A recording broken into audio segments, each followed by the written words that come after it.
Hello, today we are checking out the top 5 best underrated movies of all time. Please don't forget to subscribe and turn on the notification bell so you can be notified every time we post new content. Number 5. The Rite is a 2011 supernatural horror film directed by Michael Hafstrom and written by Michael Petroni. It is loosely based on Matt Baglio's book The Rite, The Making of a Modern Exorcist, which itself is based on actual events as witnessed and recounted by American then-exorcist-in-training Father Gary Thomas and his experiences of being sent to Rome to be trained and work daily with veteran clergy of the practice. This is one of the most enlightening movies of all. It has opened everyone's mind on how God should be perceived. Everyone should be God-loving and not God-fearing. It clearly states that God does not wish for anything apart from the well-being of his followers.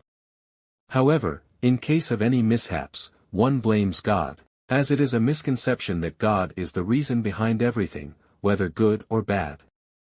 However, one must keep in mind that the negative forces are sent to destroy the nature by Satan, not God.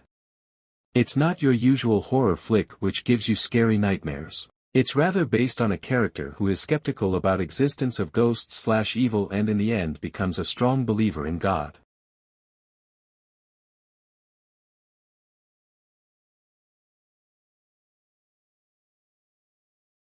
Number 4. A Guilty Conscience is a 2023 Hong Kong mystery crime comedy film written and directed by Jack Ng, in his directorial debut. It stars an ensemble cast including Deo Wong, Louise Wong and Tsai Kwan Ho. The film follows the trial of a single mother, Louise Wong, wrongly charged with the murder of her daughter. An attorney, Deo Wong, vows to clear her name. The plot is absolutely gripping from start to finish as the movie doesn't include one single second of boredom throughout its satisfactory running time of 2 hours and 15 minutes. The story revolves around a mute girl who was assaulted in her own home and tragically dies a few days later at the hospital. Her mother was drunk and sleeping on a couch in the neighboring room before she realized that something was wrong and saw the girl's father trying to help his daughter next door. The mother's barrister thinks that this is an easy case to win for his client, but his obsession with alcohol, drugs and recognition come into play as his case turns into tragedy and sends the innocent mother to prison for 17 years. Ridden by guilt, the barrister tries to motivate his disappointed male colleague and his upset female colleague to right the wrong. After 2 long years, that opportunity arises when a key witness confesses in his suicide note that he was bribed to make a false statement to send the mother to prison. This time around, the barrister and his team try to give it everything they have got to free an innocent woman and go against one of the city's most influential families. Anyone who appreciates excellent dramas or thrillers should definitely watch this moving masterpiece.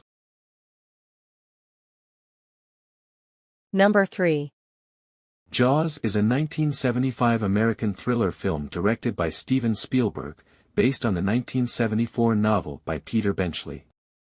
It stars Roy Scheider as Police Chief Martin Brody, who, with the help of a marine biologist, Richard Dreyfuss, and a professional shark hunter, Robert Shaw, hunts a man-eating great white shark that attacks beachgoers at a summer resort town. The story for Jaws has a very simple premise which makes it engaging to get into right away. A blood-hungry shark that's out to feast upon its victims that must be killed by any means necessary makes it a very suspenseful film with a handful of scares. There are some moments however where a few laughs come from time to time so it doesn't take itself too seriously, which helps provide a balance of warmth, suspense, and horror all in one package. All the scenes featuring the shark used practical animatronics rather than stop-motion or CGI, as it would be difficult to maintain and convince audiences that it's really there, while it also utilized stock footage from other shark films at the time to keep it from looking fake. All the cast members excel at their roles, especially with Brody, Quint, and Hooper in the third act, as they have enough similarities and iconic lines to stay invested by the time the climax comes into play. Fantastic film, a timeless classic. Number 2.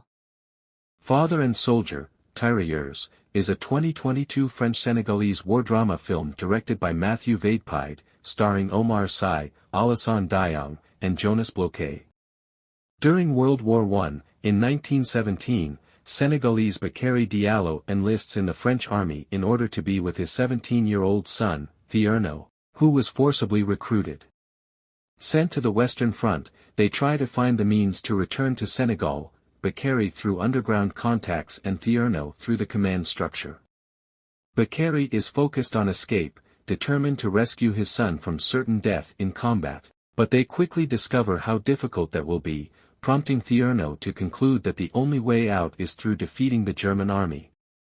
At first, Chambreau's promotion of Thierno seems like a good thing, but to his father's horror, the teenager seems increasingly invested in the outcome of the war.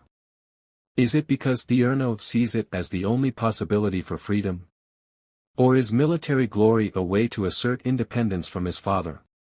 These are intriguing questions, and Psy and Dayang have a nuanced rapport that suggests a father-son relationship in flux. But Father and Soldier tends towards somewhat simplistic characterization. Number 1. About My Father is a 2023 American comedy film directed by Laura Taruso from a screenplay by Sebastian Maniscalco and Austin Earl. The film stars Maniscalco and is loosely based on his life and his relationship with his father, played by Robert De Niro.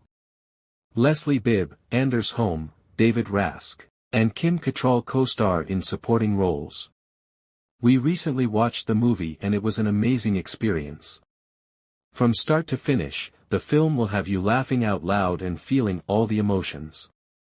The movie hit all the right notes for us, and we couldn't have been more satisfied with the result. One of the things that will strike you about the film is how funny it was. The humor was witty and clever, and it will have you chuckling from beginning to end. I appreciated how the humor was never forced or artificial, and it came across as genuine and authentic. But the movie wasn't just all laughs. It also had a lot of heart and emotion. The film explored the relationship between a father and his child in a way that was both touching and relatable. I found myself getting teary-eyed at certain points in the film, and I think that's a testament to how well-crafted the story was. Overall, we highly recommend the movie About My Father. It's a must-watch for anyone who enjoys a good laugh and a heartfelt story. The drama was well mixed up with comedy and romance. But in the end, it's about a journey of appreciating your parents and all the suffering and hardship they went through for us to give us the best lives.